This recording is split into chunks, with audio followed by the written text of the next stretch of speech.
Perkenalkan, nama saya Iman Taufik, CGP Angkatan 10 dari Kabupaten Cianjur, asal instansi SMA Negeri 1 Cibinong. Kali ini saya ingin menyampaikan kesimpulan dan refleksi pemikiran Ki Hajar Dewantara modul 1.1 koneksi antar materi. Nah, dalam modul ini saya bisa menyimpulkan bahwasanya pendidikan dan pengajaran adalah dua hal yang berbeda. Pendidikan pada hakikatnya adalah menuntut, memberi tuntunan terhadap segala kekuatan kodrat yang dimiliki anak agar ia mencapai keselamatan dan kebahagiaan setinggi-tingginya, baik sebagai manusia maupun sebagai anggota masyarakat. Sedangkan pengajaran adalah proses pendidikan dalam memberi ilmu untuk kecakapan hidup anak secara lahir dan batin. Nah, dalam hal ini, pendidikan memang hakikatnya adalah untuk menuntun atau memberi tuntutan terhadap segala kekuatan kodrat. Sedangkan pengajaran adalah proses pendidikan dalam memberi ilmu untuk kecakapan hidup anak secara lahir dan batin. Artinya apa? Pendidikan atau pengajaran adalah bagian dari pendidikan itu sendiri. Sebelum mempelajari modul 1.1, pembelajaran yang saya lakukan diantaranya lebih teacher center, yaitu pembelajaran berpusat pada guru. Ya, artinya apa? Saya sebelum mempelajari modul ini, pembelajaran yang saya lakukan di dalam kelas yaitu teacher center, pembelajaran berpusat pada guru.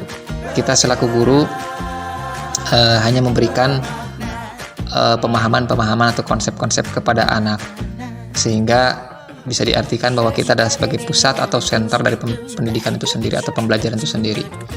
Kemudian yang saya lakukan dalam pembelajaran selanjutnya yaitu hanya transfer is knowledge atau sebagai pemberi atau mentransfer materi pelajaran semata. Murid sebagai objek pembelajaran, ini bagian yang tidak terpisahkan dalam pembelajaran yang pernah saya lakukan. Murid sebagai objek pembelajaran, jadi mereka tidak diberikan keleluasaan untuk memahami konsep secara mandiri. Kemudian tidak peduli apakah peserta didik sudah benar paham atau tidak. Kadangkala kita sebagai laku guru tidak mempedulikan peserta didik sudah benar-benar paham atau tidak terhadap materi-materi yang kita berikan. Artinya apa? Dalam konteks ini kita bukan sebagai penuntun dalam hal ini, tetapi menjadi teacher center, pembelajaran berpusat pada kita. Anak hanya dijejali materi-materi semata tanpa memberikan kesempatan mereka untuk mengeksplor dirinya sendiri sesuai dengan kodrat dan kompetensinya. Kemudian apa yang berubah dari pemikiran perilaku setelah saya mempelajari modul ini? Ya, perilaku yang sedikit berubah atau mindset pemikiran saya terhadap pembelajaran setelah membaca modul ini, diantaranya yang pertama, seharusnya saya melakukan proses pembelajaran secara menyeluruh. Yang seperti apa pembelajaran yang menyeluruh? Pembelajaran yang memang sebelumnya kita hanya berpusat pada kognitif semata, pengetahuan mereka, bisa atau tidaknya itu dilihat dari pengetahuan mereka. Padahal pembelajaran secara menyeluruh diantaranya tidak hanya kognitif semata, tapi ada afektif, mulai dari nilai sikap, psikomotor, keterampilan, bahkan spiritual, kemudian kemampuan anak untuk bersosial, dan bagaimana mereka memahami tentang budaya sebagai kultur yang menjadi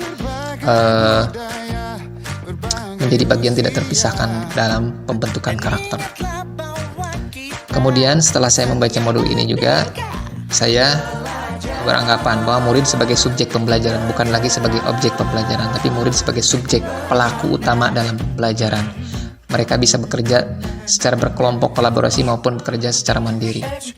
Kemudian saya atau guru harus ikhlas dan penuh kesabaran dengan segala ketulusan hati. Kadangkala kita menghadapi banyak hal di dalam kelas, kadangkala juga kita rentan tidak bisa mengendalikan emosi atau bagaimana caranya agar anak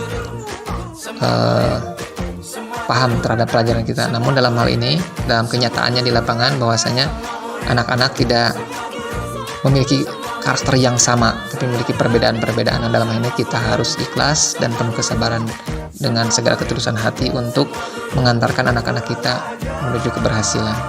Keempat, harus mempelajari karakteristik murid. Nah, ini sangat perlu sekali karena memang siswa memiliki karakteristik yang berbeda-beda. Kita selaku guru harus mampu mempelajari karakteristik ini untuk menentukan, mengambil keputusan maupun menyesuaikan pembelajaran yang dibutuhkan anak. Kemudian berikan kesempatan murid untuk tumbuh kembang sesuai dengan kodratnya. Nah, dalam hal ini kita selaku guru harus mampu memberikan kesempatan seluas-luasnya kepada tumbuh kembang anak itu sesuai kodratnya. Misalnya contohnya, anak menyukai ini, kadangkala kita tidak bisa melihat anak memiliki potensi di bidang ini, tapi kita menuntut anak untuk mampu atau untuk paham terhadap materi yang kita sampaikan.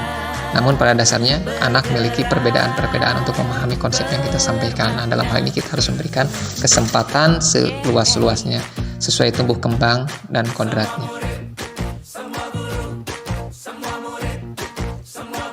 Selanjutnya, apa yang dapat segera saya terapkan lebih baik agar kelas kita mencerminkan pemikiran Ki Hajar Dewantara? Nah, dalam hal ini, setelah saya membaca modul 1.1 ini, atau modul pembelajaran ini, akhirnya saya dituntut setidaknya kita harus mampu merancang pembelajaran yang interaktif, menyenangkan, sesuai metode student center.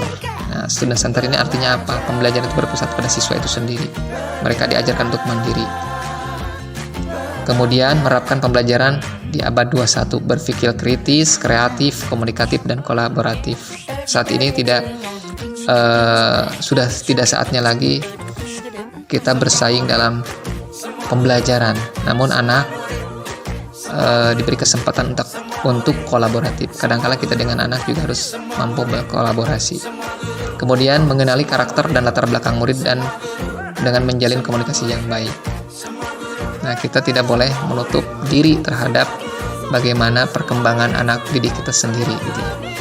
Kita harus mampu mengenali karakter dan latar belakang murid. Ini dari sini juga kita bisa memahami pada akhirnya bagaimana cara menghadapi siswa atau anak-anak ini dengan segala perbedaan-perbedaannya. Artinya apa? Konsep dalam pembelajaran Ki Hajar Dewantara ini adalah konsep yang memerdekakan anak. Pembelajaran tidak lagi menuntut, tapi menuntun. Ini salah satu contoh yang pernah saya laksanakan setelah saya mempelajari modul ini. Di antaranya memberikan keleluasaan kepada anak untuk interaktif, berpikir kritis, bahkan kolaborasi. Ini bisa dilihat dari dokumentasi yang pernah saya lakukan. Ini salah satu hal sederhana ketika anak mampu presentasi dengan baik di depan teman-temannya, kemudian bisa berkolaborasi, memahami konsep-konsep yang telah saya berikan. Jadi anak belajar mandiri dalam hal ini. Demikian video yang dapat saya sampaikan. Semoga video ini bermanfaat. Salam guru penggerak.